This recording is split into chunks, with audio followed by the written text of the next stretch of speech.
Graça e paz, meus amados. Aqui é o canal As Profecias Consumadas, com o seu irmão em Cristo, José Alves. Mais uma vez eu estou aqui para trazer mais um vídeo, onde eu vou falar para vocês, meus amados, sobre o ano 70 depois de Cristo, aonde se cumpre a 70 semana de Daniel. Amém, amado? Aonde se cumpriu as profecias e tudo que estava escrito na Bíblia. Ano 70, contando do nascimento de Cristo até a queda do templo. Onde se cumpriu profecias. Jesus voltou. Tudo que estava escrito em Mateus 24, Lucas 21 e Marco 13 se cumpriu naquela época e naquela geração. Eu quero dizer para os amados, aqueles que achar, eu sei que é difícil, para muita gente que está chegando na graça hoje não vai entender. E para outros que estão dentro das religiões, que só ouvem falar da grande tribulação que está por vir, que ouvem falar que Jesus Cristo está voltando. Tudo que acontece na natureza é a volta de Cristo que está próxima. Vai ser difícil entender. Mas eu te peço, meu amado, escuta bem esta mensagem, esse estudo bíblico que eu vou trazer para vocês, até o final.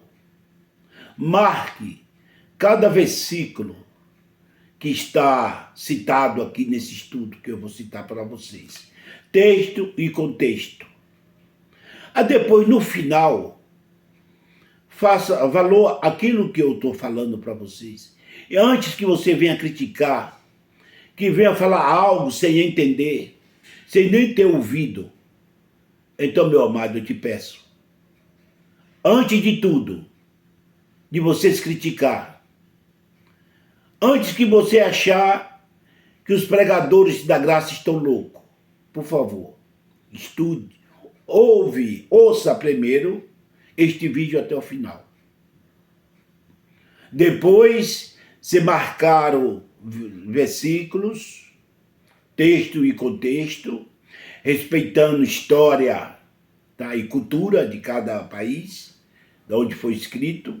Nós temos que ler texto, contexto, respeitar vírgula, ponto, tá, ponto e vírgula, história e cultura. Não adianta você ler a Bíblia sem saber da cultura para que foi escrito e não respeitar. Nós somos brasileiros. A Bíblia não foi escrita para brasileiro. A Bíblia não foi escrita um jornal ao qual a gente quer saber da notícia que aconteceu ontem, tá, das Olimpíadas, por exemplo. Aí a gente vai olhar o jornal ou ligar a televisão e vai saber, não. A Bíblia ela foi escrita pelos apóstolos a mando do Espírito Santo, isso para aquela geração do ano 70, tá?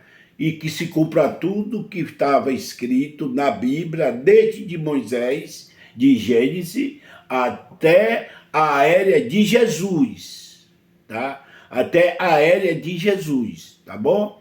Que a gente tem mania de pegar o versículo e trazer para a nossa vida como se estivesse acontecendo agora, hoje. Quando fala que isso aqui é para esta geração, a gente admira, né? Caramba, tá vendo aí? Tá, o mundo vai acabar, nada vai passar, não passará esta geração sem que a tribulação se cumpra, a geração de 2000 anos atrás. Uma geração, irmão, pega hoje, é tão fácil as coisas, pesquisar. Tem preguiça de pesquisar? Perca a preguiça. Uma geração na era de Cristo era de 40 anos, não era 2000 anos. Era de 40 anos. Jesus disse, ali no livro de Mateus 16, 23, Mateus 16, 28, é 28, tá, irmão? Mateus 16, 28, Mateus 10, 23, que não Antes de ele percorrer a cidade de Israel, ele voltava, algum que estava ali ia ver. Ele disse em Mateus 28 que algum de vós que está aqui não provarão a morte até que veja vir o filho do homem. Ele disse que essas coisas tudo ia acontecer naquela geração, não é esta geração do século XXI, para que a gente está esperando acontecer agora. É naquela geração. Não traga para cá. Entra aí, coloca no Google e clica e pergunta. Quantos anos tinha uma geração na era de Cristo que o Google vai te oferecer? Hoje é tão fácil de pesquisar. Você vai ver lá, mostrar 40 anos. Não é 2000 anos. E outra, se Jesus Cristo não veio naquela geração, nós vamos ver algum desses apóstolos que está falando com ele aí, fazendo 2000 anos. Isso não existe, eu nunca vi, irmão. E não acha ninguém aqui, nem com 150 anos, vai achar com 2000 anos. Ou se não, Cristo está mentindo. Então, pesquise, olhe direitinho o que eu vou falar com vocês, tá, irmão? Para depois vocês aí escrevam embaixo, ou coloquem o ponto de vista de vocês, tá? Eu não estou aqui para colocar faca em goela de ninguém e nem colocar a palavra na boca. Eu estou aqui passando um estudo para vocês que está na Bíblia, tá? Eu não estou inventando algo de mim, eu estou lendo na Bíblia, tá bom? Se está na Bíblia, irmão, então vá lá, lê na Bíblia para ver o que aconteceu. Que as igrejas estão certas, se as igrejas tradicionais estão certas, ou a graça. Você vai no YouTube agora, você vai ver a graça de Deus totalmente diferente, tá? Do que os homens estudam. Nós estamos do lado de cada cruz, depois da cruz. Nós não estamos antes da cruz, onde Cristo estava pregando para os judeus junto com os apóstolos. Nós estamos depois da cruz, onde ele pegou Paulo, levou ao terceiro céu e Espírito, passou o evangelho que estava oculto desde a fundação do mundo, para que vinha a ser revelado para nós no futuro de hoje, tá? E ainda mais instrução para Paulo que aquele que não pregar aquele evangelho que ele recebeu é maldito. Tá? Então, hoje, a graça é Paulo. A gente não vê nas igrejas pregando Paulo. Então, irmão, vamos ter cuidado, tá? Quando vocês virem temar comigo, tá bom? Então, vê textos e contextos e pede a Deus para abrir o entendimento de cada um, tá? Não estou dizendo que vocês estão no inferno, que vai para o céu, que não vai para o céu. Isso é com Deus, tá bom? Mas dentro da luz bíblica, a gente revela e passa algo que Deus tem para cada um de vós. Nós somos predestinados desde antes da fundação do mundo, somos eleitos escolhidos, tá bom? Por Deus, para viver essa era de hoje, tá bom? Ou morrendo e ressuscitando e indo para Deus, morrendo e indo para Deus, tá, irmão? Então, anos 70 depois de Cristo, contando do nascimento dele à queda da igreja, já aconteceu tudo que está escrito na Bíblia. Eu vou ler aqui só para dar uma ilustraçãozinha para vocês, Lucas 24, 44 a 47. Lucas 24, anota, tá? 44 a 47, que diz assim: E disse-lhe, são estas palavras que vos disse, estando ainda convosco, convinha que se cumprisse tudo o que de mim estava escrito na lei de Moisés, nos apóstolos, nos profetas e nos salmos. Então, abriu-lhe o entendimento para compreender as Escrituras. E disse-lhe, assim está escrito, e assim convinha que Cristo padecesse, e ao terceiro dia ressuscitasse dos mortos, e em seu nome se pregasse o arrebatamento, e a remissão dos pecados em todas as nações, começando por Jerusalém. Quando os escribas e os fariseus viu ele trazer essa leitura, eles abriram o entendimento, eles disseram, meu Deus, nós passamos a vida toda falando errado. Nós falamos tudo da lei de Deus, mas a lei não é essa, o qual Cristo veio cumprir. Tá? Ele veio cumprir a lei daquilo que está escrito na Bíblia sobre ele morrer e ressuscitar ao terceiro dia, pregar a libertação, é o cumprimento da Bíblia. Tudo que está cumprido, ali se cumpriu. Quando ele chegou na cruz, que ele bebeu vinagre, ele olhou e disse, Pai, está consumado. Está consumado tudo. Mas as igrejas trazem da cruz para cá e levam nós para Antes da cruz. Antes da cruz, o pessoal estava debaixo do pecado. Jesus não tinha se manifestado. Jesus não tinha morrido ainda para poder tirar os nossos pecados. Hoje, claro que somos pecadores. Mas nós somos pecadores justificados, tá? Já pelo sangue de Cristo. Se você volta para a cruz, você vai ver lá. Tudo que abre os olhos que faz na carne não justifica pecado, porque Jesus já justificou. Se a igreja hoje leva você para o outro lado da cruz, lembra que Mateus estava onde? Junto com Cristo. Cristo tinha morrido? Não. Lembra que Pedro estava onde? Estava antes da cruz, junto com Cristo. Cristo tinha morrido? Não. Tiago estava onde? Antes da cruz. Antes da cruz. Jesus tinha morrido? Não. Tá, Marco estava onde? Antes da cruz. Lucas estava onde? Antes da cruz, tá? Apesar que eles completaram um evangelho até a queda da igreja, tá bom? Mas eles foram passado um evangelho antes da cruz para pregar para as ovelhas perdidas da casa de Israel, a qual a igreja traz hoje para nós, Mateus. Já não falo mais nem da lei que foi abolida por Cristo. Mateus, Marco, Lucas, João, tá? Pedro, Tiago, Judas, Apocalipse. Já se cumpriu, irmão. Apocalipse já se cumpriu, tá? Hoje está tudo, já se cumpriu tudo. O único evangelho que é para mostrar para nós o futuro é o evangelho que Deus passou para Paulo na eternidade, lá no céu. Tá, que estava oculto, não passou para ninguém, a não ser para Paulo. Este evangelho aqui nós temos que trazer para a nossa vida. Mais nada. Não estou dizendo que se eliminou os apóstolos, eliminou a lei, não. Você quer fazer um estudo sistemático? Vamos lá. Pega os apóstolos, a biografia de Cristo, tá? Do nascimento até a ressurreição. Dali para cá acabou. Tá? Se você quer saber a origem daqueles heróis da fé, lê a lei. Tá? A história do grande herói da fé, para que sirva para a nossa fé, botar em prática a nossa fé, porque hoje a salvação é pela fé. Tá? Isso é bom para botar, não para poder você se apegar àquilo que está escrito lá, que aconteceu, as punições, os mandamentos, as ordenanças, para a sua vida. Sai dessa, irmão. Hoje você está livre de tudo isso. Lê as cartas de Paulo, as 14 cartas de Paulo, começando de Romanos o livro de Hebreus, e você vai ver lá só bênção, tá?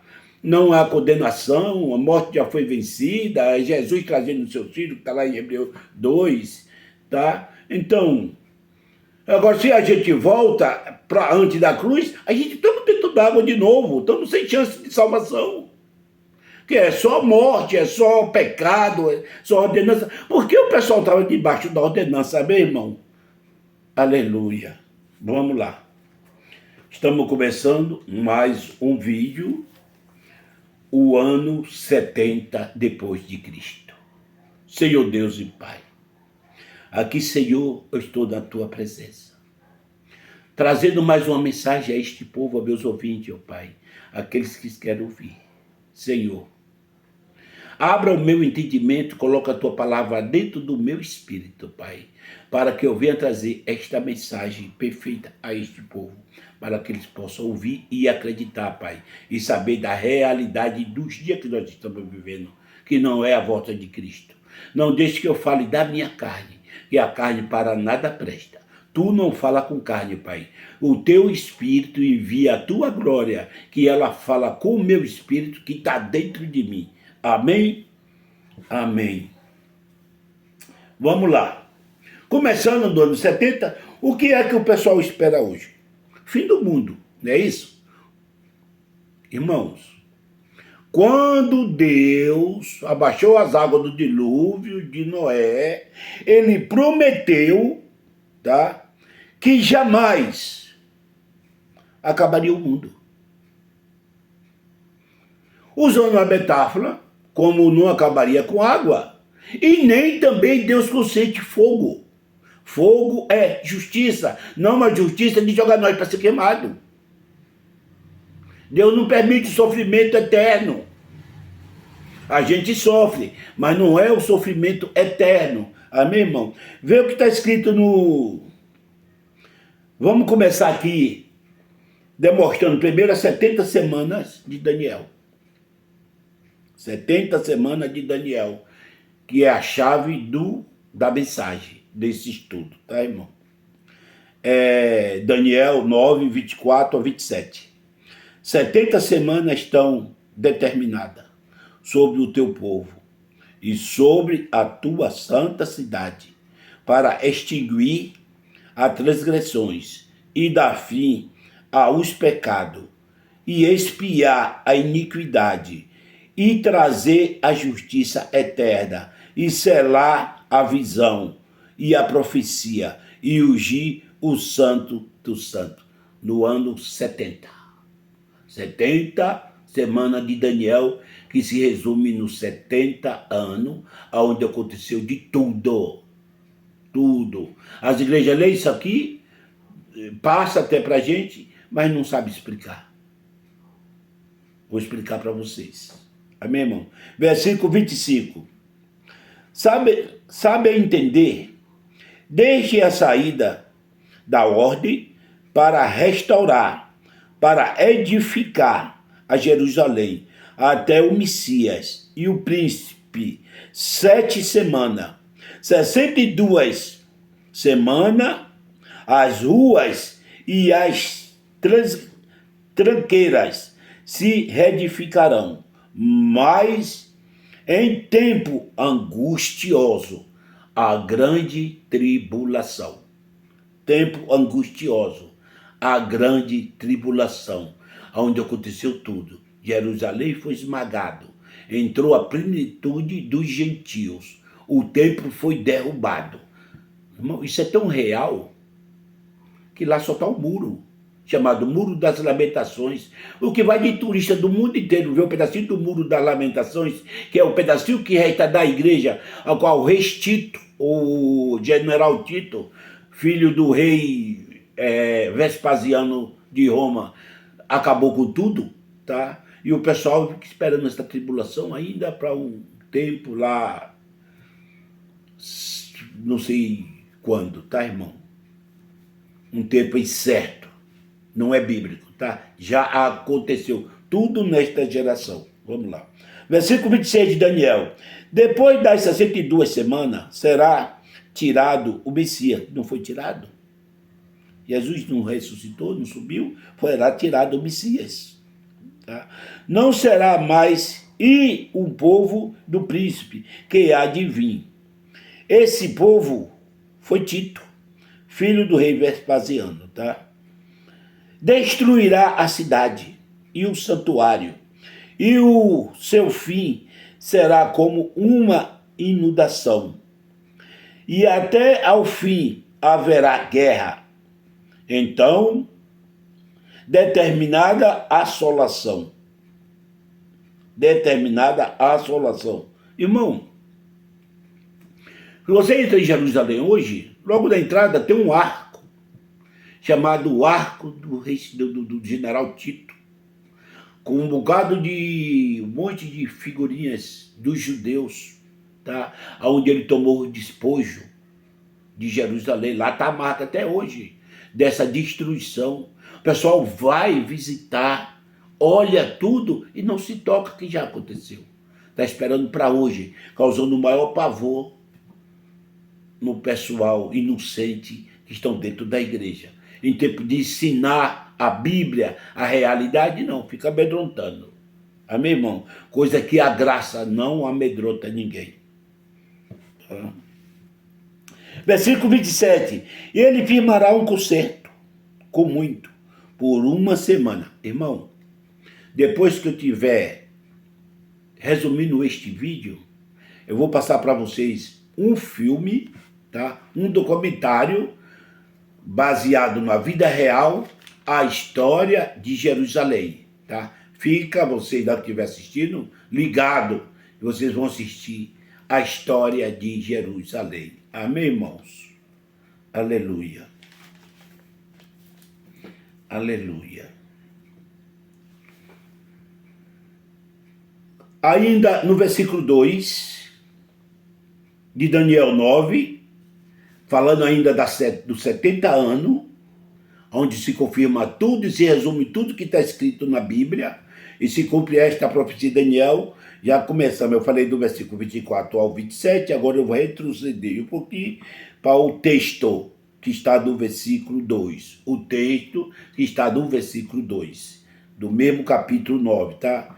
No ano primeiro do seu reinado, eu, Daniel, entendi pelos livros que o número do ano de que falou o Senhor ao profeta Jeremias, em que havia de acabar as assolações de Jerusalém, era de 70 anos. Irmão, o que me chama a atenção aqui não é nem tanto os 70 anos.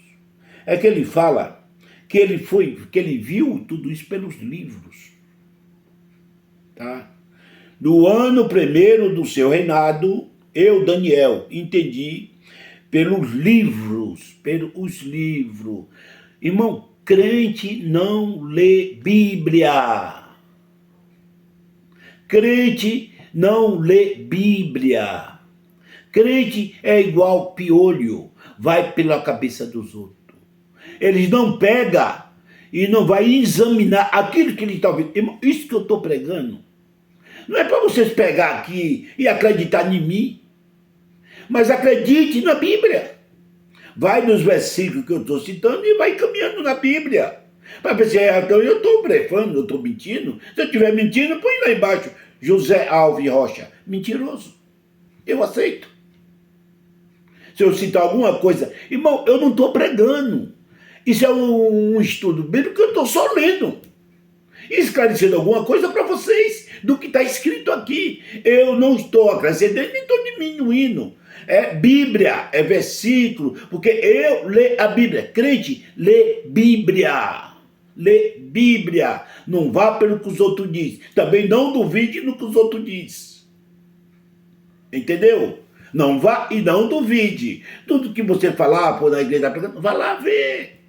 Se você for na igreja vir pregar Mateus, Marcos, Lucas, João, Pedro, Tiago, fala, isso aqui é para as ovelhas perdidas da casa de Israel. Está lá em Mateus 10, versículo 5, 6. Versículo 5 e 6. É para as ovelhas perdidas da casa de Israel. Se ele vir trazer para a lei, aí você diz lei. Aí vai lá, pega Romanos 10, do 1 ao 4. O fim da lei é Cristo. Por que vocês estão trazendo a lei? O fim da lei é Cristo, vocês estão trazendo lei? Tudo que é leitura do velho pacto que está de Malaquias para trás, tá? É velho pacto, não é para ser aplicado hoje na vida de ninguém. Não é para ser usado aqueles desastres daqueles homens que foram mortos. Então você também vai ter que ser morto? Que é isso, irmãos? Que é isso? Então, quando trazer isso, é graça. Nós não estamos vivendo da graça. Pergunta para o pastor está vivendo que é da graça. Por que você prega a lei? Nós não estamos na graça. A graça não é depois da ressurreição de Cristo. Cristo morreu, tirou os pecados e plantou a graça, o reino de Deus. E por que você traz os livros históricos da Bíblia, ao qual os apóstolos de Cristo, que estavam com ele em vida, ele não tinha morto nem ressuscitado ainda, tá? Trouxe para eles pregar essa biografia e vocês trazem para mim hoje. Por que você não traz Paulo? Que esse sim veio depois que Cristo tinha morto e ressuscitado. Esse é o verdadeiro evangelho da graça. Esse é o Novo Testamento. Tá? Do novo evangelho. O resto é para os judeus, tá bom? E os apóstolos é para os judeus. Eles foram pregar o evangelho com os judeus com a língua dos judeus. Paulo foi chamado depois que Jesus morreu. Derrubou no caminho de Damasco. Ele apareceu num raio de luz. Derrubou, pegou ele, levou até o céu, depois em espírito, passou um evangelho que estava oculto. Esse evangelho é para nós hoje, tá? É esse evangelho que é para nós hoje. O outro evangelho, que não é esse, traz para nós maldição. Não está lá escrito? Lê lá no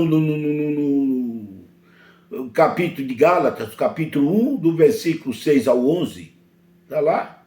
Tá, que há um anjo que desceu do céu trazer um outro evangelho, que não é aquele que Deus passou para ele em espírito no céu, será maldito. Anátema é maldito. Então, se você está na igreja ouvindo uma palavra que não é essa, você está debaixo de maldição. Não edifica nada. Amém, irmãos? É isso que eu quero trazer para vocês. Uma realidade. Tá? Então, eu quero mostrar para vocês Mateus 24, do versículo 1 ao 35. Tá? Eu vou lendo aqui até resumir dentro disso aqui, para você ver que tudo não já aconteceu, que está escrito aqui, naquela geração, que os homens ficam colocando um pretexto. Entendeu, irmão? Aqui Jesus disse que ia derrubar o templo, ele já começa, não ficará pedra sobre pedra, não será derrubado. Aqui ele disse que é pai contra filho, que é filho contra pai, que surgirão falsos profetas, enganarão até os escolhidos, se possível for. Tá? Aqui ele fala do fim do mundo, que vai acabar. O discípulo já começa perguntando a ele: Senhor, quando é a tua vida e o fim do mundo? Ele disse: acautelais, que ninguém vos engane. Muito bem. E aí ele vai dando uma lista, tá? Dentro desse capítulo, ele vai dando uma lista, tá? Adiante ele diz que haverá uma tribulação tremenda, tá?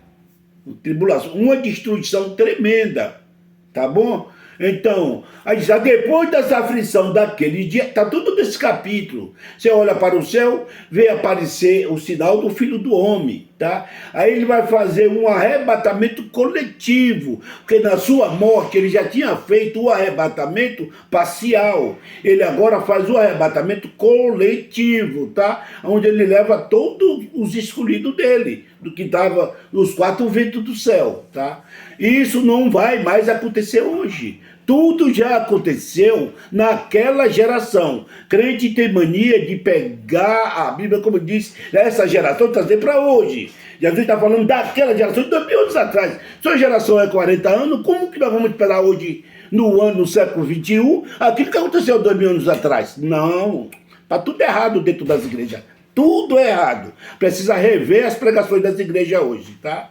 Precisa rever, que está trazendo um monte de medo para cima dos coitadinhos que está lá dentro, assombrado, indo para monte, que Jesus tirou, jejuando, é como morre algo da família, tá, o jejum, fazendo um monte de coisa que não é lícito, tá? Trazendo, repetindo a destruição para a vida deles, dizendo que está debaixo de bênção e só debaixo de problema. E isso é culpa das igrejas, por não saber interpretar a palavra de Deus. Então, nós estamos aqui para ajudar, tá? Nada disso tira a salvação, tá, irmão? Mas se você viver uma vida regrada, uma vida livre, você fica debaixo de um cativeiro, igual era antes, debaixo da lei. Amém, irmão? Então vamos lá. Vamos lá. Versículo 3 de Mateus 24. E estando assentado no Monte das Oliveiras, chegaram-se a ele os seus discípulos em particular, dizendo: diz-nos, quando será essas coisas? E que sinal haverá da tua vinda e do fim do mundo? É aqui que eu quero chegar para vocês, tá, irmão? Lê esse capítulo de Mateus, do 1 até o 35. E Jesus acaba o 35 falando assim, ó: em verdade vos digo, passará céu e passará terra, mas a minha palavra não é de passar. Tudo isso vai acontecer nesta geração. Não é na minha geração, irmão. Não é na minha geração. É naquela geração de Jesus. Aí pega o seu celularzinho, coloca no Google e faz uma pergunta. Quantos anos tinha uma geração na era de Jesus? Jesus respeitava tudo isso, irmão. Jesus, ele respeitava tudo isso. Jesus, ele ia para Jerusalém e o pessoal estava preparado para matar ele. Preparados. E os discípulos diziam: não vai não, Senhor, eles vão te pegar. E diziam: não chegou a minha hora. Eu posso ir. Jesus, ele respeitava o limite, cultura, respeitava tudo, tá? Então, ele não vai dizer que não passará aquela geração, ele sabendo que a geração era de 40 anos, para transferir isso para hoje, omitir para o discípulo. Não, jamais, irmão. Essa confusão que faz as igrejas, não sabendo respeitar textos e contexto, e nem discernir o que é a palavra de Cristo, o que é uma geração. A geração na era de Cristo, 40 anos. Não é 2000 anos. Ele falou para os discípulos, alguns de vós que estão aqui, não provarão a morte até que veja vir o Filho do Homem no teu reino. Ele veio. Ou você vai encontrar pessoas aí com 2000 anos de idade, meu irmão. Ou do contrário, se ele veio, o discípulo, se os discípulos morreu e ele ainda não veio, que ele disse que vinha, então ele mentiu para os discípulos. Jesus não mente. Amém? Vamos lá. Não é o fim do mundo. A gente tem uma mania de tudo é o fim do mundo, planeta. Né? Quando Jesus falou de fim do mundo, ele não falou de fim do mundo, planeta. Não falou. Ele falou do fim do mundo, parânsia. O que é a parânsia? Era o fim de tudo que estava escrito, o fim daquelas gerações, a vingança dos profetas que ele mandava e matava e apedrejava, inclusive até ele foi morto. Ele já profetizava que ele era profeta, já falava com os discípulos também que eles iam matar. Então até ali ele ia vingar o sangue daquele povo. Tá? Se você for ler, da frente eu vou te mostrar aqui para você ver. Lucas 11, 47 ao 51, onde ele diz que vai vingar o sangue que foi derramado desde o princípio da fundação do mundo, até o sangue de Zacarias, que foi morto entre o templo e o altar. Não traga isso para hoje, porque Zacarias, irmão, era o pai de João Batista, estava na era de Cristo, dentro daquela geração, tá? Não vem trazer isso para hoje, tá? Por favor. Lê a Bíblia e preste atenção como falar. Não vem trazer. Lê lá com atividade o livro de Lucas 11, do 47 ao 51, que ele diz que vai vingar o sangue que foi derramado dos profetas, que foi derramado desde o sangue do justo Abel até o sangue de Zacarias, que foi morto entre o templo e o altar. Até Zacarias, não passa para cá, que dali para cá começa a graça. Acabou tudo ali, irmão. Acabou. Jesus morreu, mas está consumado? Consumou. Está consumado. Vocês lêem e pregam. Jesus, Pai, está consumado. Mas consumado de quê? De tudo que estava na mão dele para fazer. Ele fez. A Bíblia daí para cá agora perde a validade. Não é mais um livro de revelação à lei, para que você fique aí pegado com a lei de Moisés. Não é mais revelação, os livros históricos de Mateus, Marcos, Lucas, João, Pedro, Tiago, no Apocalipse, que todo mundo fica vendo o Apocalipse em tudo. Meu irmão, já aconteceu. Já aconteceu. Versículos 6 e 7 do versículo 24. E ouvis de guerra, e de rumores de guerra, fome, peste. Irmão, ninguém pode ver uma guerra hoje. Está lá. Rumores de guerra está acontecendo hoje na Venezuela. Nicolás Maduro lá ganhou uma política roubada lá e está um maior tumulto lá. Aquilo que está acontecendo, que não está, pode estourar a qualquer hora uma guerra civil. Isso é rumores de guerra. Não pode ver uma guerra igual estava lá a Rússia bombardeando a Ucrânia. A Ucrânia, tá? Então, ali é guerra. Não, é o fim do mundo e o mundo não acaba. É o fim do mundo, o mundo não acaba. Isso é misto que tudo isso aconteça, irmão. Essas coisas é por causa do tema dos homens, da ingratidão e do pecado. Isso é como o que você planta, você colhe. Isso vai ter direto. Sempre teve e sempre vai ter. O mundo não se acaba. Ninguém pode falar de guerra. A guerra, vou mostrar daqui a pouco que tudo isso já aconteceu, tá bom? Vou mostrar daqui a pouco que tudo isso já aconteceu. Tá, vamos lá. Versículo 9 e 10. Então vos hão de entregar para ser atormentado e matar Sião, e serei odiado de toda a gente por causa do meu nome.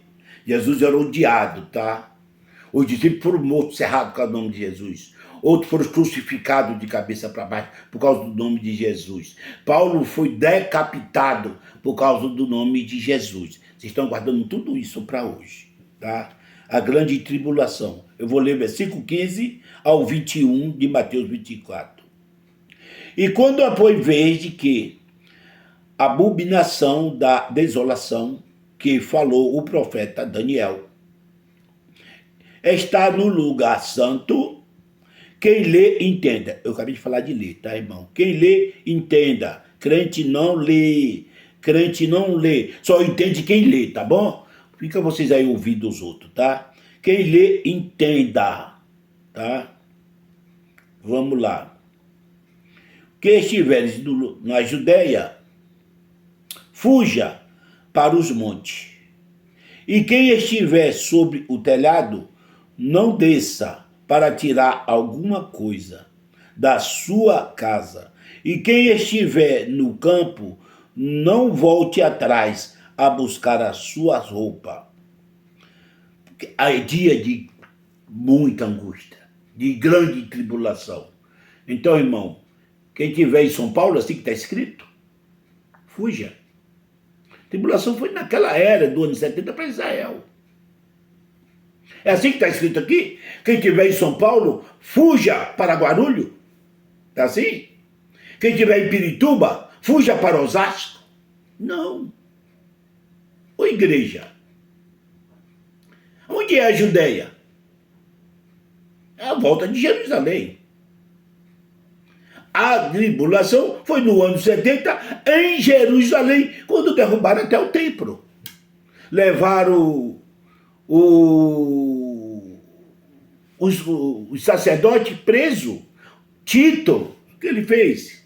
Ele entrou no templo, pegou o sacerdote, levou preso, aí depois sentou na cadeira de Moisés, pediu para os judeus adorarem a ele, que ele agora era Deus, adorarem a ele. E as igrejas estão esperando tudo isso hoje. Levava lá para... Eu vou passar uns vídeos para vocês verem, tá, irmão? Para ver que aumenta aí a credulidade de vocês, tá? Que para de crer em infantilidade de homens, que só traz dízimo. A gente não quer falar isso, tá, irmão? Eu não quero. Não tem jeito. Não tem jeito. Tá, irmãos? Vamos lá. Pegava, soltava em arena para ser esmagado por animais. Pegava os coitadinhos dos sacerdotes, enrolava de pano de saco, jogava óleo nos panos, na cabeça deles, amarrava nos postes ali nas arenas e tocava fogo. Fazia uma lâmpada, espécie de luz para a briga. Era crente morrendo, os judeus morrendo nas arenas, na espada, ou esmagado por animais, e sacerdote amarrado subindo de luz para acender os outros, queimando vivo. Luz humana. Ô irmão, e vocês veem, lê isso, lê o livro de Joséfo, 1, 2, 3, 4, 5, 6, e você vai ver todas essas histórias, e também está na Bíblia, falta só entendimento de homens para poder ensinar, para que vocês abram o entendimento, e vocês estão aguardando que todas essas coisas aconteçam hoje. Isso foi no ano 70, onde se cumpre a 70 semana de Daniel. Vamos lá, irmão. Versículo 19. Retrocedeu porque ia atrás. Mas ai das grávidas e das que amamentam naqueles dias. Porque haverá então grande aflição, como nunca houve, desde o princípio do mundo até agora. Agora aqui, irmão. Não é hoje. Porque quando fala que vai acontecer nesta geração, e falando que é uma grande aflição como nunca houve até agora, então está acontecendo em volta daqui da minha casa. Se é até agora, eu tenho que me esconder dentro do banheiro ou debaixo da cama para mim não morrer, porque está escrito até agora. Não. É naquela geração, dentro daquela geração, não é para esta geração do século XXI. Isso tudo já aconteceu. Tudo. Tudo já aconteceu. Amém, irmãos? Então vamos lá. Ai das grávidas e daquela... Irmãos, a fome, o que foi que eles fizeram? Eles cercaram Jerusalém, era da Páscoa, que é lei, que hoje as igrejas dão a ceia, tá? Era na Páscoa, isso foi na era da Páscoa, eles estavam tudo dentro de Jerusalém por causa da Páscoa, e eles cercando Jerusalém, cercando. Como os judeus civis estavam cercados. Eles não podiam, e as tendas dos humanos do lado de fora. Não entrava mantimento e nem saía. Então o que tinha lá dentro eles foram comendo, até a hora que acabou. A fome foi tão grande que eles comiam correia dos chinelos dele. A doença era grave por causa da fedentina, do podridão que estava lá dentro. Isso dava doença, peste, doença. Eles pegavam, eles mesmos, tá? Não eram os humanos, não era eles. Os humanos tinham mantimento do lado de fora. Eram os judeus. Eles arrancavam o feto, a criança, do ventre da mãe, para se alimentar. Teve uma mãe que matou o próprio filho. Foi vários. Isso é o que está registrado no livro. Por isso Jesus diz, da que amamentam, das grávidas naqueles dias. A que amamentam ia perder seus filhos. E as grávidas iam ser arrancado o feto. Irmão, tudo isso já aconteceu. Tudo. E vocês estão esperando isso acontecer hoje. A tribulação. E aí depois da aflição desses dias, ia aparecer na nuvem o sinal do Filho do Homem. Ele veio. Tudo nesta geração. Tudo nesta geração. Amém, irmão? Vamos lá. O evangelho tinha que ser pregado dentro daquela geração. Tá? Eu vou ler aqui. Marcos 16, 14. Às vezes não pega começando do 14, tá? O texto. Ela só lê o contexto, não pega o texto. Eu vou ler o texto e contexto para você, respeitando ponto e vírgula, texto e contexto. Vamos lá. Marcos 16, 14 a 16. E finalmente apareceu aos 11, estando eles assentados juntamente, e lançou-lhe em rosto a sua incredulidade e dureza de coração, porque não havia crido nos que tinha visto, já ressuscitado. E disse-lhe, ide por todo mundo e pregai o evangelho a toda criatura. Quem crê e for batizado será salvo. Quem não crê será condenado.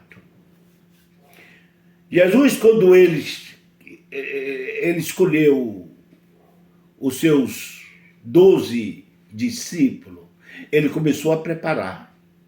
Tá? Não irai para o caminho de Samaria. Não entrais em cidade de Samaria, nem irá para o caminho dos gentios. Os gentios não são vocês, está preparando ele. Vocês não são gentio. Tá? Fique sabendo que quem não nasceu em Jerusalém, lá em torno de Israel, aqueles países e o circunvizinho ali, que tudo é Israel, por mais que fale outras línguas, tá? Então, eles são judeus. Os que nasceram fora são tudo gentio. Então, os judeus têm que pregar para judeus, tá? Porque o apóstolo dos gentios é com outra língua. Aí daí ia vir. Então, Jesus tinha cuidado, olha lá. Não vai pregar em cidade de samaritano, que lá é profeta. Quem pregou para samaritano? O próprio Jesus. Ele não aceitou que os discípulos fossem lá pregar. Jesus, ele é tão organizado, irmão. Isso é tão sério e tremendo, que quando eu vejo isso aqui, eu fico regozijado da organização de Jesus. Tá?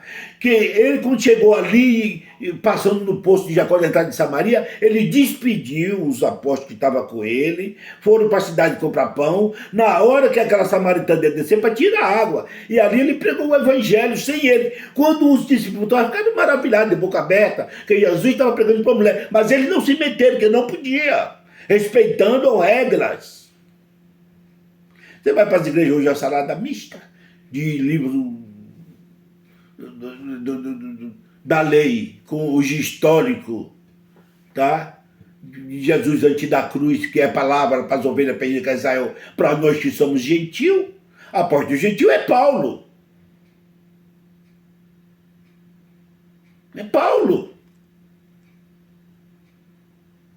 Aprenda a igreja, que apóstolo dos gentios é Paulo. E aqui nós somos gentios. Para que trazer a palavra de dureza de coração dos gentios, dos judeus, para os gentios, que são sedentos de Cristo? Os judeus mataram Cristo. Os gentios são sedentos de Cristo. Os judeus mataram Cristo.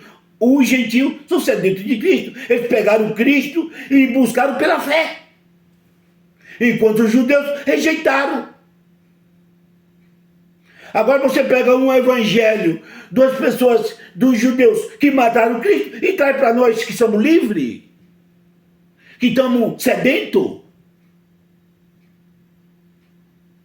que creemos pela fé e não andamos com ele. Eles andaram, nós não. Ô igreja, vamos despertar do sono e falar a verdade. Aleluias.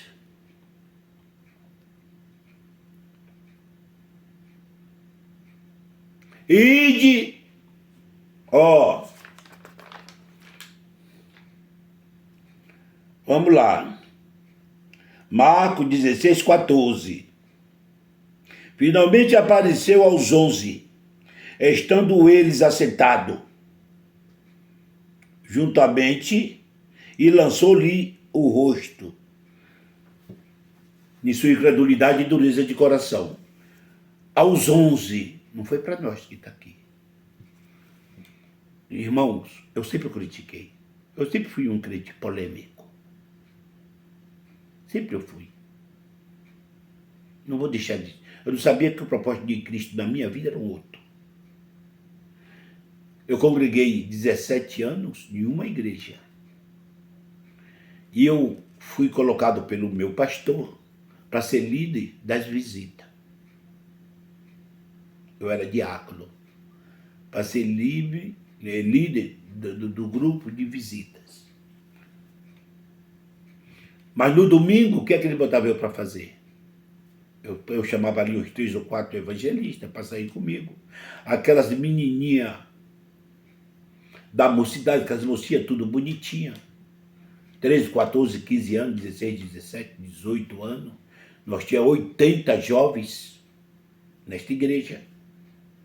No domingo, com folhetinho na mão, panfleto, para evangelizar, irmão, domingo, cedo. Quando eu saí da escola dominical, nós ia fazer isso. Dentro de umas favelas, o pessoal tudo cheirado, usando droga. E aquelas menininhas com os folhetinhos na mão, vai levar folhetinho para eles, recebe palavrões. Irmão, está tudo errado. Tudo errado. O evangelho já foi pregado. Não é para pregar mais o evangelho hoje. O evangelho já foi pregado. Hoje é para a gente dar estudo. Estudo. Não é para pregar o evangelho. O pessoal de Cristo, que é de Cristo, eles vêm para a gente. Eles são sedentos, eles vêm. A gente fazer reunião e pregar, ensinar aqueles que querem aprender.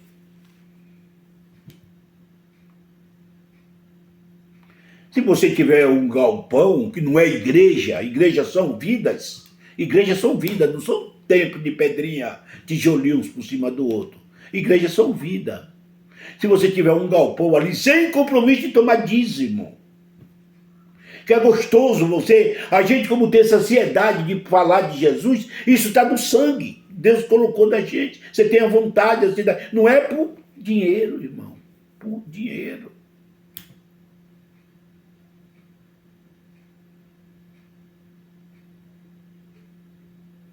Não é por dinheiro. Entendeu? E eu ia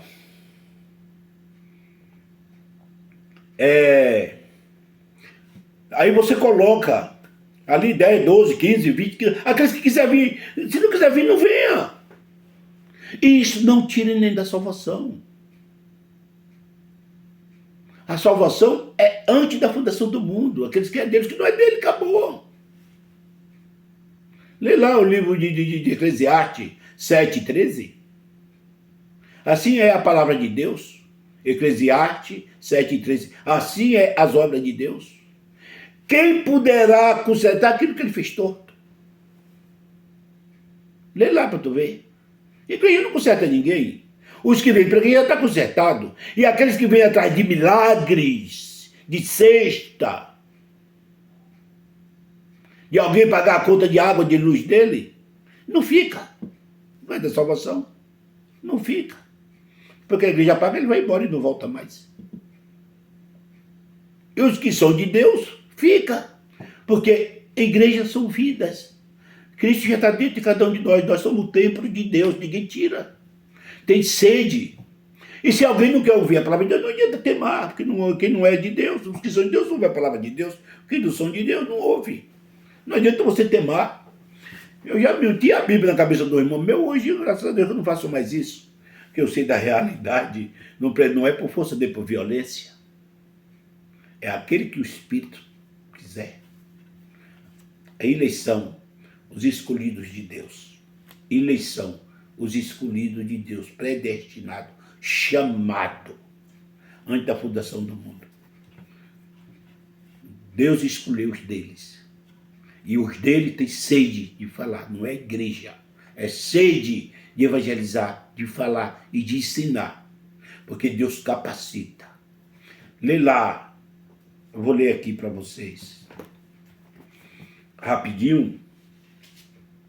Apocalipse 1, essa revelação aqui que já se cumpriu, mas na época da transição da lei para a graça, que o anjo notificou, ele passou essa delícia, tá? Para quem estava debaixo da lei e para a gente hoje que você pode ler, igual eu falo para vocês. Ler o livro para saber a biografia de Cristo é bom você ler. Muita coisa boa está ali. A Bíblia é toda boa. Não é para purificar da minha vida. Mas eu vou aprender isso aqui com vocês, tá bom? Escuta aí para vocês. Revelação, Apocalipse 1, do 1 ao 3. Apocalipse 1, 1 ao 3. Revelação de Jesus Cristo, ao qual Deus lhe deu para mostrar os seus servos as coisas que brevemente devia acontecer. Isso aqui era antes do ano 70. Quando Deus passou isso aqui para João, João era quem? João era um dos apóstolos de Jesus. Então, ele revelou que até o ano 70 isso aqui tudo ia acontecer, tá? Que brevemente ia acontecer. Não é para um tempo incerto. Ele já mostrou essa revelação, brevemente vai acontecer. A tribulação, queda de igreja, fogo queimando tudo, estrondo. Vocês vão ver incendiado a igreja, os altares, tudo queimado. As muralhas de Jerusalém, os portões, tudo pegando fogo no ano 70, tá? Já aconteceu. Ele ainda fala assim, ó, que brevemente, não é para o futuro incerto. Breve, não é 2000 anos depois. Amém, irmão? Vamos lá. Que brevemente deve acontecer pelo seu anjo, e enviou e a notificou a João, seu servo, o qual testificou da palavra de Deus, do testemunho de Jesus Cristo, de tudo que tem visto. Bem-aventurado aquele que lê e o que ouve as palavras desta profecia e guarda as coisas que nela estão escritas, porque o tempo está próximo. De novo, o tempo está próximo. Isso aqui foi mais ou menos ali pelo ano 65, 64, 65, eu não sei assim por data, mas foi ali, antes do ano 70, tá? E depois do ano 62, que lá de Daniel, tá bom? Então, e o que é que ele diz? Para ler, como naquela época, igual hoje, daqui é muito analfabeto, ele diz, Bem-aventurados que lê. Como nem todo mundo sabia ler, ele volta e diz, e os que ouvem. Os que lê e o que ouve. E guarda, que o tempo estava próximo, já aconteceu. Então, o segredo da palavra de Deus. Você ouvir e guardar. Eu conheço os mensageiros de Cristo, que não sabe ler. E traz uma palavra com a sabedoria tremenda. Eu conheço pessoas que sabem ler, mas que não são de Cristo. Então, os dele lê, e aqueles que não sabem ler, ouve os que sabem ler. Era isso que os escribas faziam. Amém, irmãos? Vamos lá. Vamos lá. Mateus 10, 21 e 22. Aqui continua a grande tribulação. Porque o que era para os apóstolos fazer? Pregar o evangelho dentro dessa tribulação. E qual era o evangelho que eles pregavam? Da circuncisão. O evangelho da circuncisão. E avisando o que Jesus notificou. Que ia vir a queda da igreja, a tribulação, o arrebatamento e a volta de Cristo. E que Cristo ia morrer e ia ressuscitar, porque Cristo passou para ele. Era isso que eles faziam para os judeus. Não era para nós. Era o evangelho da incircuncisão. Porque da circuncisão, da incircuncisão, ou da incircuncisão, porque da circuncisão era Paulo. E Paulo aqui não tinha vindo ainda. Quando Jesus escolheu os 12, Paulo não estava no meio. Tá? Porque a plenitude dos gentios ainda não tinha entrado. Entendeu, irmão? O mistério. Vamos lá. Vamos lá. E os irmãos entregará. Eles estão aqui dentro, tá? Por isso que eles morreram aqui dentro. Os irmãos entregará à morte o seu irmão, o pai o filho, e os filhos se levantarão contra os pais e matarão. E odiado de todos sereis. Odiado de todos sereis. Está falando com eles a palavra sereis. E odiado de todos sereis. Está falando com os discípulos. Não é comigo hoje aqui. Eu já nasci debaixo de bênção. Não é comigo hoje aqui. Está falando para os discípulos. Odiado de todos sereis. Vocês serem odiados. Vocês vão morrer por causa do meu nome. Não morreram? Vocês vão morrer por causa do meu nome. Não é para hoje. Isso é no ano 70, onde se cumpriu a palavra da 70 semana de Daniel. Mas aqueles que perseverar até o fim será salvo. Gente, a salvação não é por perseverança. A salvação é pela graça. É quem perseverar dentro da tribulação. E sair da tribulação será salvo. O evangelho era para você fugir. Quem estiver no telhado não desça. Quem estiver na Judéia não volte. Era isso que o discípulo estava fazendo. Não volte.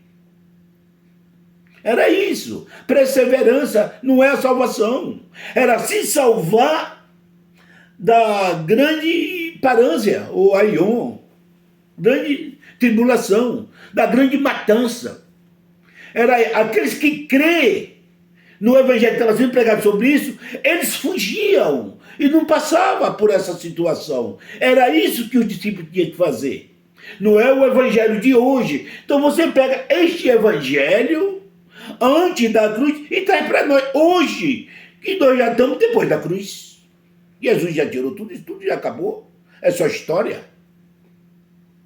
Está entendendo, irmão? Vamos lá. Mateus 24, 13 e 14. Mas aqueles que perseverar até o fim será salvo.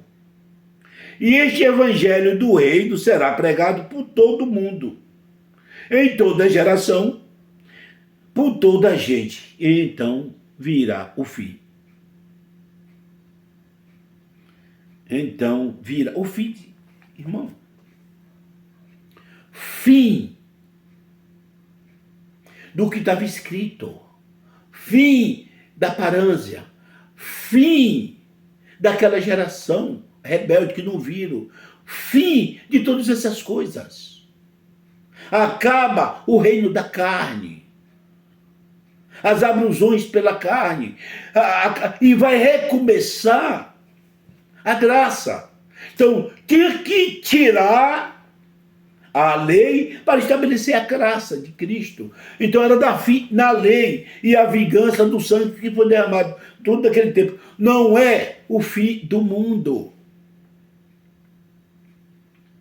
Não, eu vou ler aqui.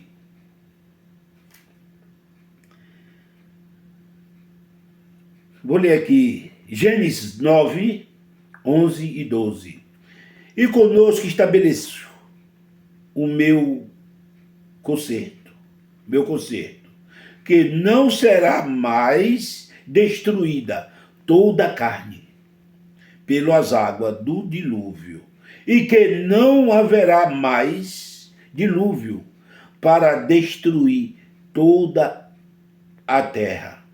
E disse Deus: este é o sinal do concerto que ponho entre mim e vós, entre toda a alma vivente que está conosco, por geração eterna. Deus disse: eu não vou mais destruir a carne pelo dilúvio, porque é o que estava se saindo do dilúvio. Mas Deus também não afirmou que ia acabar com fogo. Isso é balela.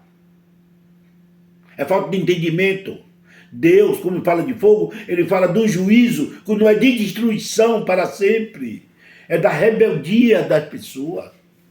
Tá? É como ele traz um juízo para uma nação. Não é uma destruição em massa eternamente. Tá? Ele diz, eu vou pôr... Gente, isso é tão tremendo que quando vai chover, você vê o sinal do arco-íris no céu. O arco é o arco-íris. Ali está estabelecendo, mostrando a aliança que ele fez para que nós nós hoje, que jamais ele vai destruir a terra. Jamais. Jamais. É um pacto para sempre. Para a eternidade. Eternidade é para sempre. O mundo não se acaba mais. Aquela foi a única vez que ele destruiu a carne. Ele promete não destruir. Jeremias 19, 4 a 6. Jeremias 19, 4 a 6. Quanto a mim, deixare profanaram este lugar, e nele queimaram incenso, e a outros deuses que nunca conheceram, e nem eles, e nem seus pais, nem os reis de Judá o conheceram.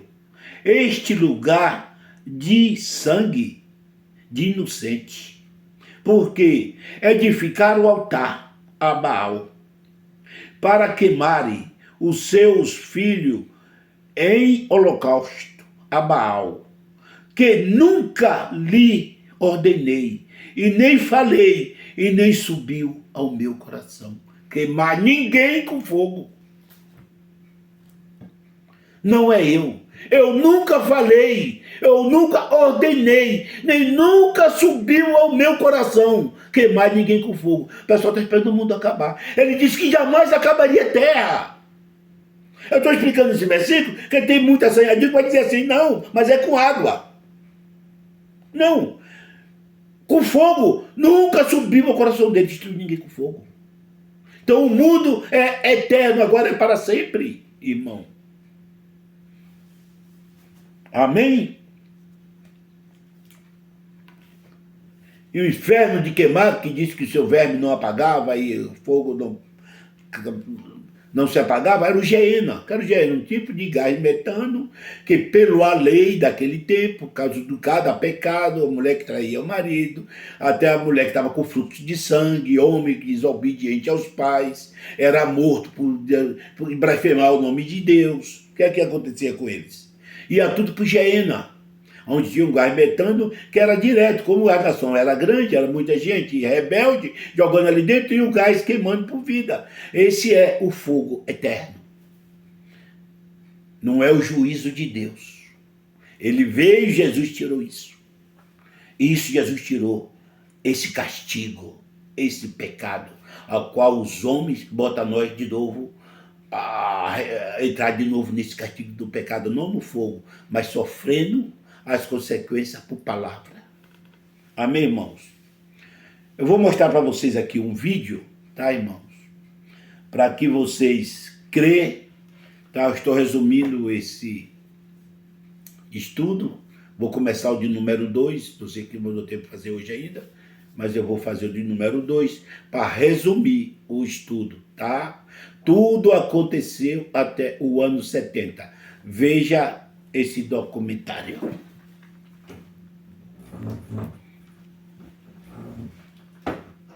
No ano 70 depois de Cristo, a história testemunhou um dos eventos mais catastróficos da destruição de Jerusalém. E nesse vídeo veremos mais sobre essa resposta feroz. Desculpa aí, irmão, que eu tive que passar aqui lá. No ano 69 depois de Cristo, dentro das muralhas de Jerusalém, as coisas nunca estiveram tão ruins, e uma guerra civil eclodiu entre as facções judaicas. Os rebeldes da Judéia evitaram brigas diretas e estavam mais interessados em cuidar do seu próprio interesse para se manterem vivos. As gangues dos zelotes ficaram divididas por brigas internas, mas ainda tinham controle de um grande exército. João de Giscala, que era um dos chefes dos zelotes, deu um fim em Eleazar, que era outro líder zelote, e tomou o controle da cidade.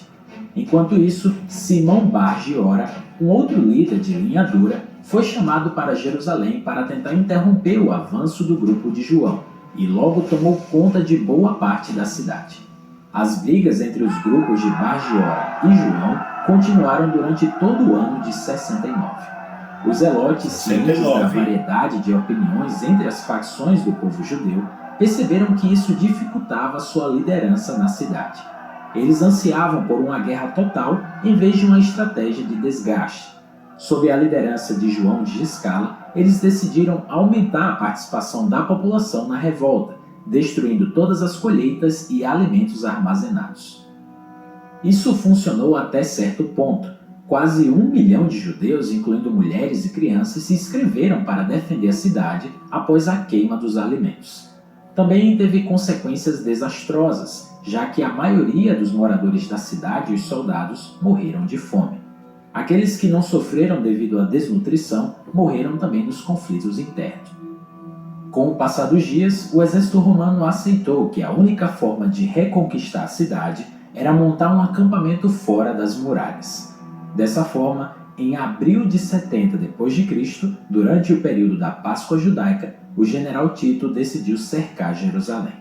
Ele empregou um método de combate à distância. Qualquer pessoa que tentasse escapar da cidade seria morta e colocada num madeiro ou num muro voltado para a cidade.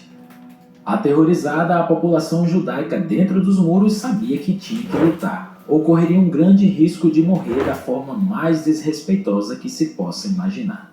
O grande ataque a Jerusalém estava para se iniciar e não havia nada que os judeus pudessem fazer para evitar isso. Para o cerco, Tito reuniu 4 das mais poderosas legiões romanas para esmagar a resistência judaica. Entre essas legiões destacavam-se a 5ª Legião Macedônica, uma unidade de elite conhecida por sua disciplina e habilidade em combate, e a 10ª Legião Fretenses, estacionada na Judéia e bem familiarizada com as táticas dos rebeldes. Outras legiões, como a 15ª Legião Apolinares e a 12ª Legião Fulminata, também foram convocadas para reforçar as fileiras romanas. O cerco de Jerusalém foi um teste de resistência e estratégia. As legiões romanas, especialmente a 10ª Fretenses e a 15ª Apolinares, sitiaram a cidade, cortando suas rotas de suprimentos. Dentro dos muros da cidade, a situação era desesperadora.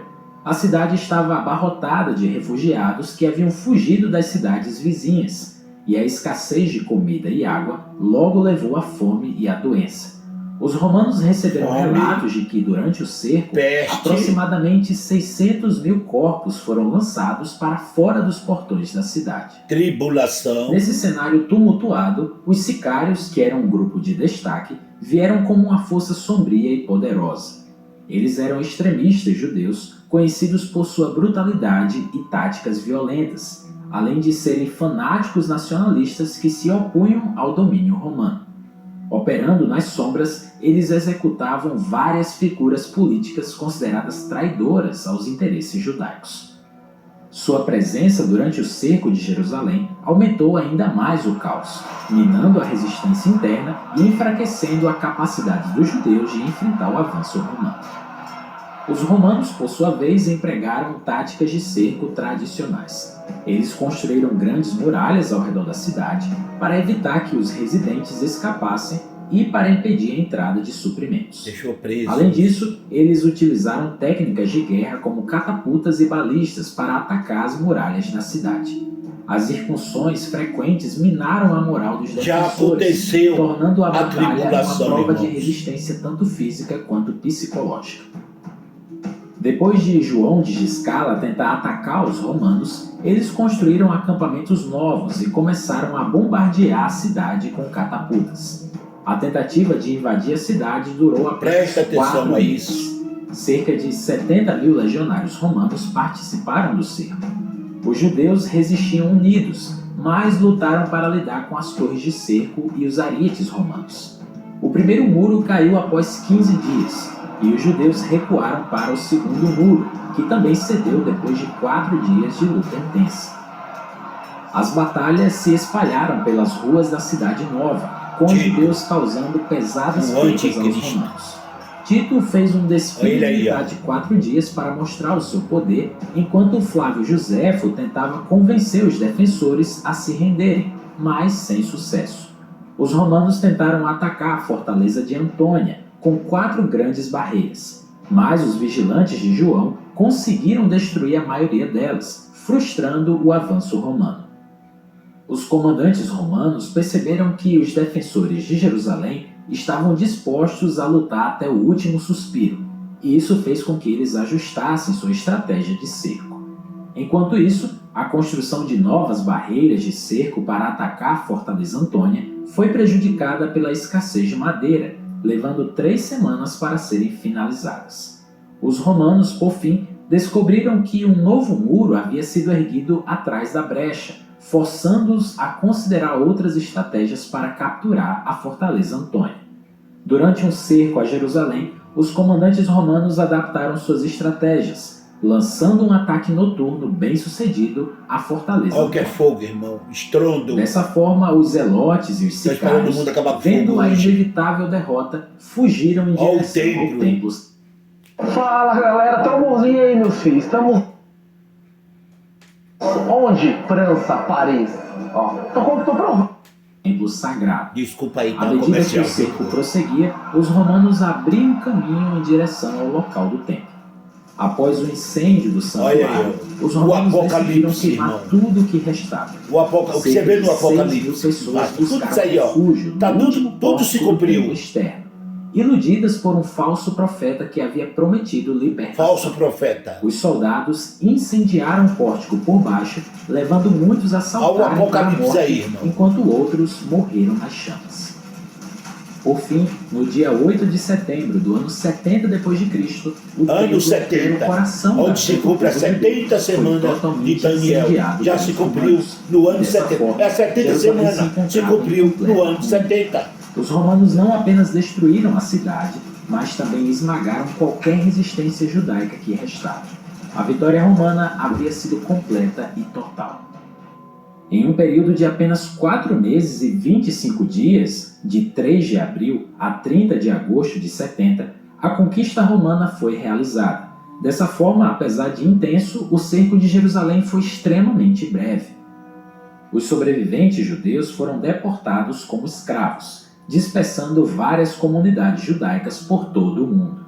Ao longo dos 4 anos de conflito, os romanos capturaram 97 mil prisioneiros. Agora que estão voltando para sua pátria, gladiadores enfrentando a morte. Foram espalhados entre as nações no ano 70. Hoje é que estão voltando à sua pátria. No ano 71, ao retornarem a Roma, Tito e seus soldados comemoraram um triunfo glorioso. Eles foram recebidos com muita festa pelos romanos em uma grande celebração. A cidade toda se reuniu para comemorar a vitória em um dos maiores desfiles já realizados em Roma. Durante esse desfile pelas ruas de Roma, as multidões ficaram maravilhadas com a riqueza adquirida em Jerusalém.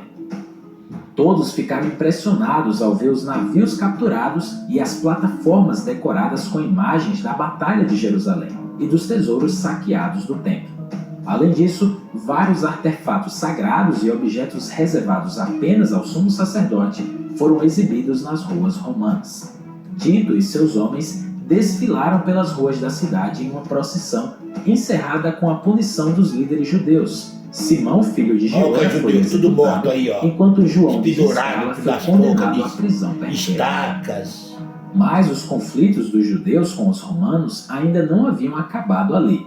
Isso porque os sicários tomaram Massada, que era uma fortaleza localizada no deserto da Judéia, em um planalto isolado com a vista para o Mar Morto.